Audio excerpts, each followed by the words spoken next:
Right, let's look at other news now. So the Umkhonto weSizwe Party has rejected the judgment of the Western Cape High Court, nullifying the appointment of its parliamentary leader, John Hlophe, to the Judicial Service Commission.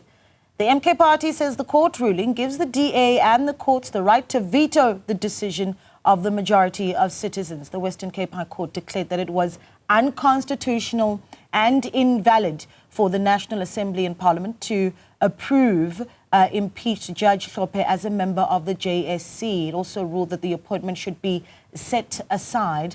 Hlophe was found guilty of gross misconduct after he allegedly tried to influence justices at the country's top court in a case relating to former President Jacob Zuma back in 2008. The DA approached the courts arguing that Parliament acted irrationally when it agreed to Hlophe's recommendation by the MK Party. Well, MK Party spokesperson Nhlamulo Ndhlela joins us now for a reaction. Mr. Ndhlela, good evening to you. Thank you so much for joining us. I've had sight of the statement coming from the MK Party and we'll analyse that response in a moment. But top of mind for our viewers, your reaction to this judgment by the Western Cape High Court. Well, we're disappointed and very shocked at this outcome because we've stated categorically that Parliament has got its own laws. It draws its powers from the Constitution. And so therefore, as per the powers and privileges vested in Parliament, members of Parliament are allowed and can preside and participate in any committee. Now, what we're finding here with this judgment, which is something that we raised, is that now you're having courts that are now making their own rules and making their own laws and infringing and overreaching in decisions and parliament processes as per a process that was followed to elect Dr. Hlophe to participate in that JSC committee in the first place. And we stated categorically that what we're starting to see is a pattern of judicial sovereignty. And this is more so of a case, like we've been calling as Umkhonto weSizwe as a party, that we need parliamentary sovereignty because this, again, infringes on the will of the people. It's people that voted for Umkhonto weSizwe, and by virtue of that, Dr. Hlophe is a representative of the people in Parliament and therefore is allowed to participate in that. So we can't have situations where now courts are going to be overruling decisions that are taken by Parliament. Parliamentarians are lawmakers. Judges preside over laws and effectively are just there to implement, not even implement, interpret the law. So this, quite honestly, is an infringement on our democracy. It is an insult to those that died for this democracy. It is an insult to the voters that voted from Umkhonto weSizwe. Yeah, I'm keen to hear just your thoughts on some of the wording of this judgment, and I want to read out a little bit of it. The National Assembly failed to properly exercise its discretion, thereby compromising the integrity of the judiciary. Appointing an impeached judge to the JSC undermines the very body entrusted with upholding judicial integrity and accountability. I mean, the words judicial integrity and accountability, very strong and direct, Mr. Ndhlela. Well, it also refers to, eroding public confidence, and that him sitting there would be eroding public confidence in the judiciary. Now, already, by virtue of a man who is 80 years old, whose rights were infringed upon and incarcerated without his day in court, that alone is a clear indication that this judicial system has eroded public confidence. That decision eroded public confidence. How is it that you infringe on an 80-year-old man's rights for them to, preside over a case and have his day in court, having a constitutional court, in this case, arrest him and incarcerate him for 3 months without an option to him to protect himself? So if we're going to be talking about erosion of public confidence in the judiciary, let's start there. There shouldn't be Zuma laws, Hlophe laws, and Nhlamulo laws. The laws need to apply to every single South African, and therefore the Bill of Rights must be demonstrated in all those decisions that are taken by the courts. Yeah, can we go back to the heart of the matter, though, Nhlamulo, and go all the way back to 2008, and just at the moment, how the party then deals with, at the heart of it, an impeachment because John Hlophe attempted to unlawfully influence judges in the highest court in the land to rule in favor of the former president. Do you consider that an erosion of the public trust, as you say? Dr. Hlophe, in this case, all he did was to say, meaning it is now up to yourselves to preside over this. He was effectively recusing himself from the process. So how can that, in actual fact, be him wanting to interfere in a case when he's actually handing over? And it was for those words that he's now being seen to, or said to have influenced the process. That is a clear indication that there's nothing more than just a frivolous attempt to, again, attack a black professional, as we've seen in this case. Again, let's not forget that Dr. Hlophe, when he was judge president, wrote a serious report in terms of the racism and the shenanigans of the Western Cape High Court. Now, the DA knows very well that he has a lot of insight in what happens in that court. And the last thing they would want, as the DA, is for him to expose the kind of people that they want appointed in that court.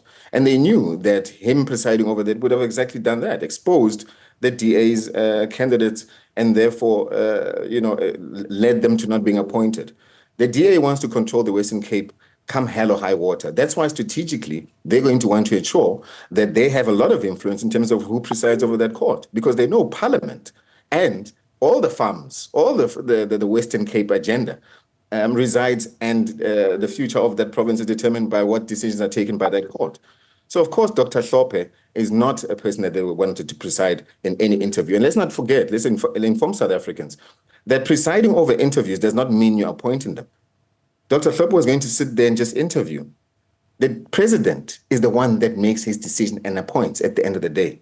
So what exactly would have been the issue of him presiding there when he's actually more qualified than anyone else that would sit there and preside over those interviews? More so, more informed about this judicial system with over 30 years of experience. You've got I'm just looking at the statement coming out from the MK party. As the MK party, we will not allow a white-dominated and racist party like the DA to have the final say as to who may or may not represent our party in the JSC. And then you go on to say, if indeed the Constitution allows for a return to apartheid, then it is the Constitution which must be urgently changed. I mean, that is incredible use of words, to be light, right? That a Western Cape High Court that rules that an impeached judge cannot sit on the JSC is a return of apartheid, Nhlamulo. It is indeed a return of apartheid, because these laws are not African laws. These are laws, and these laws in the framework of this constitution is based on Roman Dutch law, which does not represent any Africans or South Africans. So therefore, we need a law system and a legal system that is, which is what we've been calling for from day one in terms of our people's mandate, and that's why people voted for us, parliamentary sovereignty, that is going to ensure that the decisions that are taken in Parliament are reflective and resonate with the will of the people. This is what we're talking about. And there's nothing else that we need to be talking about besides the fact that this constitution does not actually advance the will of the people. More so, it protects the interests of those that benefited from apartheid. Yeah. Okay, just as we close off, one of the things that you do in that statement, you say, we call on all freedom-loving South Africans to unite behind the clarion call of the MK party to fight the present oppressive legal system. What does that mean? Come together to fight the oppressive legal system. So what is the action that comes with that fight? Well, the action that comes with that fight is that we implement a program in three ways. One, we're going to take this to the Constitutional Court. Two, we're going to go on the ground and raise the awareness of exactly how one-sided and how this constitution is pro-privileged people, in this case the minority.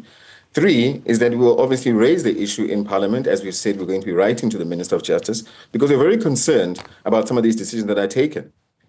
We want judges to undergo a lifestyle audit.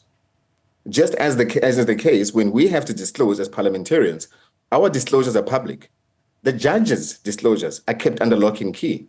Why is that the case when they are also public representatives that make decisions that change our lives? When in actual fact, the people's lives should be changed by the laws that we as parliamentarians that are voted by them, are coming into effect, not unelected judges. who are just mere advocates that are supposed to be there to interpret the law, not even implement the law. Yeah, I want to move on to other things, if you'll allow me to shift gears a little bit. Tomorrow was expected to be quite the day for the MK party. There was the hearing that was set to sit in the electoral court for your party's challenge to last year's national elections, that not proceeding. This is after the court agreed to postpone as a result of a request by the MK parties. Talk to me about why you had made that request and what this means after a challenge that you had been putting forward for 6 months already, a year after the elections were declared free and fair. Well, these elections are not free and fair. They're far from being free and fair. The results speak for themselves, and the evidence that we have speaks for themselves. We have a legal strategy that we've pursued and will continue to pursue. And we've stated categorically that, especially having outlined and articulated that this judicial system is pro-minority and pro-specific system, we are going to take this right up to the highest courts on the planet, if need be. And this is where we're going with this. So the delay or the postponement in this case does not in any way water down what we believe is a rigged election. And that's exactly what it is. We should call it for what it is. It's a rigged election. But the request for a postponement was made by the MK party, correct? The postponement at the end of the day does not in any way water down our posture and what we need to do to achieve and to expose the fact that these elections were rigged. Sure, but the question, Nhlamulo, is you had an opportunity on that platform in the electoral court tomorrow to challenge what you say are elections that were not free and fair. So why request it? Is it outlandish to request a postponement? No. When there's new evidence that you come across, should you not then re-prepare yourself in order to ensure that the case that you submit actually is stronger? And if the evidence strengthens your case, why is it outlandish? Are you able to share what that new evidence may be? Isn't it the whole point of a court process? You'll hear it in court. Okay. And then, so the fact is, though, that even a year after the elections were declared free and fair, you are still of the belief as a party that they were not free and fair, and you will continue to pursue it. That is what you're putting on the table, that a postponement does not mean that you're letting the matter go. A declaration of free and fair is quite questionable. How you actually even come to the conclusion that they're free and fair, when we had made complaints and made submissions where we showed evidence that there were certain votes and that did not tally in terms of the numbers and the votes that we know we had recorded versus what is in the system. Instead, the IEC decided that they were going to make a decision to declare these elections free and fair just to appease the markets. Now, since when does the IEC have a mandate to appease markets? Is it not the South Africans that should have a clear conscience and be happy that indeed their vote was actually casted against the right party as opposed to markets? Why was the rush? You should be asking yourself that question. Well, we await the evidence that you say you have found, and as Nhlamulo says, we will hear it in court. But that matter, seeing a postponement where the MK party, of course, was expected to be in the electoral court tomorrow, challenging the national elections. That matter, of course, being postponed, and the Electoral Commission also not opposing the request for that postponement. Nhlamulo Ndhlela, there's the spokesperson for the Umkhonto weSizwe party.